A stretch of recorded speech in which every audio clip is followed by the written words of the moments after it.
ठळक बातम्या। नई जिंदगी परिसराचा विकास काँग्रेस पक्षामुळेच झाला, सुशीलकुमार शिंदे यांचे प्रतिपादन।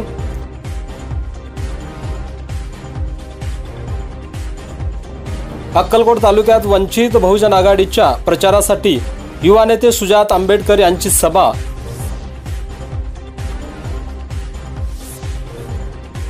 आणि श्री वटवृक्ष स्वामी मंदिरात आमदार सिद्धाराम मैत्रे यांचा सत्कार संपन्न। नई जिंदगी परिसराचा विकास काँग्रेस पक्षामुळेच झाला असे प्रतिपादन काँग्रेस, राष्ट्रवादी काँग्रेस व मित्र पक्ष आघाडीचे उमेदवार सुशीलकुमार शिंदे यांनी केले। सोलापुरातील नई जिंदगी येथे सुशीलकुमार शिंदे यांची प्रचार सभा संपन्न झाली। होडगी रोड विमानतळ जागेत IT पार्क उभारण्यात येईल, जेणेकरून या सोलापुरातील तरुणांना रोजगार मिळेल। सोलापूरच्या विकासासाठी पुन्हा एकदा मला संधी द्या, असे आवाहन शेवटी सुशीलकुमार शिंदे यांनी केले। या प्रसंगी सोलापुरातील काँग्रेस पक्षाचे ज्येष्ठ नेते मंडळी, नागरिक मोठ्या संख्येने उपस्थित होते। अक्कलकोट तालुक्यातील विविध भागात रविवारी वंचित बहुजन आघाडीचे लोकसभेचे उमेदवार ॲडव्होकेट प्रकाश आंबेडकर यांच्या प्रचारार्थ युवक नेते सुजात आंबेडकर यांनी प्रचार सभा घेतल्या।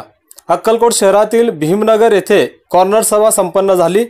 तसेच अक्कलकोट शहरातून रॅली काढण्यात आली।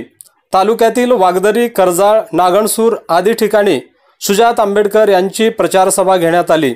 या प्रसंगी अक्कलकोटसह सोलापूरच्या विकासासाठी वंचित आघाडीचे उमेदवार ॲडव्होकेट प्रकाश आंबेडकर यांना विजयी करा, असे आवाहन युवा नेते सुजात आंबेडकर यांनी केले। यावेळी भारिप तालुका अध्यक्ष शिलामणी बनसोडे, राहुल गायकवाड, निजाप्पा गायकवाड, कमलाकर सोनकांबळे, MIMचे अध्यक्ष समीर शेख, अंकुश चौगुले, चंद्रशेखर मडीखांबे, रविराज गायकवाड, विकी चौधरी, राहुल रुही, सूरज सोनके, संदीप मडीखांबे, उत्तम इंगळे, सिद्धार्थ बनसोडे आदींसह नागरिक मोठ्या संख्येने उपस्थित होते।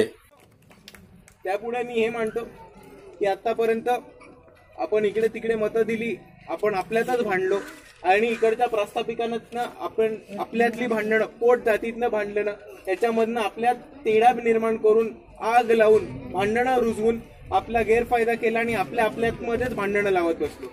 पण मित्रांनो, आपण सर्व हे समजून घ्या की आज जेव्हा एक वंचित बहुजन आघाडीचं जे वादळ पेटलंय महाराष्ट्रावर, ते जेव्हा सोलापूरमध्ये येतंय, बाळासाहेब आंबेडकर इकडे एक उमेदवार म्हणून येत आहेत, तेव्हा आपण बाकी सगळी भांडणं साईडला ठेवून यांना मतदान करून द्यायचं आणि जास्तीत जास्त मतदानांनी सोलापूरला निवडून सोलापूरचा खासदार बाळासाहेब आंबेडकर यांना बनवायचं। मित्रांनो, त्यापुढे मला बरेच लोकांनी म्हटले की दादा सोलापूरची जयंती बघून जा, एकदा अक्कलकोटच्या भीमनगरची जयंती बघून जा। पण मी त्यांना म्हटलं, मी तुम्हा सर्वांना एकच विनंती करतो की ही जयंती आपण एकत्र साजरा करू, ते फक्त आणि फक्त आपल्या विजयानंतर। त्यापुढे मी तुम्हा सर्वांना ही विनंती करतो की आपल्यामधले जे गोरगरीब आहेत, जे आर्थिकरित्या कमजोर आहेत, त्या सर्वांना जराशी या जयंतीला आर्थिक मदत करा, जराशी अजून मदत करा आणि त्यांना हे सांगा की ही मदत आमची जयंती म्हणून तुम्हाला मदत आहे आणि तुमचं मत कृपया वंचित बहुजन आघाडीला द्या आणि त्यांना जराशी मदत करा, जेणेकरून ते मतदानानं पडतील आणि आपल्याला जास्तीत जास्त मतं मिळू शकतील। वाढती पाणी टंचाई लक्षात घेऊन दक्षिण सोलापूर तालुक्यातील दिंडूर तलावातील गाळ इको फ्रेंडली क्लबच्या सदस्यांनी गावकऱ्यांना घेऊन काढण्यास सुरुवात केली। जलसंवर्धन अभियान सोलापूर, सकाळ तनिष्का ग्रुप, हुतात्मा जलसंवर्धन समिती वळसंग यांच्याकडून या उपक्रमाची सुरुवात करण्यात आली।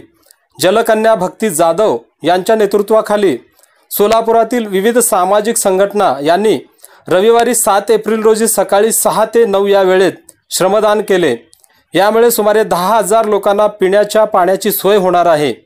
या प्रसंगी संजीव कुमार कलशेट्टी, स्वाती भोसले, प्रेषिता चपळगावकर, अभिषेक दुलंगे, बाहुबली शहा आदींसह नागरिक मोठ्या संख्येने उपस्थित होते। अक्कलकोट तालुक्याचे आमदार, माजी गृहराज्यमंत्री सिद्धाराम मैत्रे यांच्या वाढदिवसानिमित्त सोमवारी श्री वटवृक्ष स्वामी मंदिरात समितीचे अध्यक्ष नगरसेवक महेश इंगळे यांच्या हस्ते सत्कार करण्यात आला। स्वामींचे कृपावस्त्र, प्रसाद प्रतिमा देऊन आमदार मैत्रे यांचा सत्कार करण्यात आला। यावेळी नगरसेवक महेश इंगळे यांनी आमदार मैत्रे यांना वाढदिवसानिमित्त शुभेच्छा दिल्या। या प्रसंगी माजी नगरसेवक रामचंद्र समाणे, सचिव आत्माराम घाटगे, विलासराव फुटाणे, महेश गोगी, दीपक जरीपटके, अविनाश श्रीसागर, सागर गोंडाळ, गिरीश पवार, श्रीशैल गवंडी आदींसह स्वामीभक्त मोठ्या संख्येने उपस्थित होते।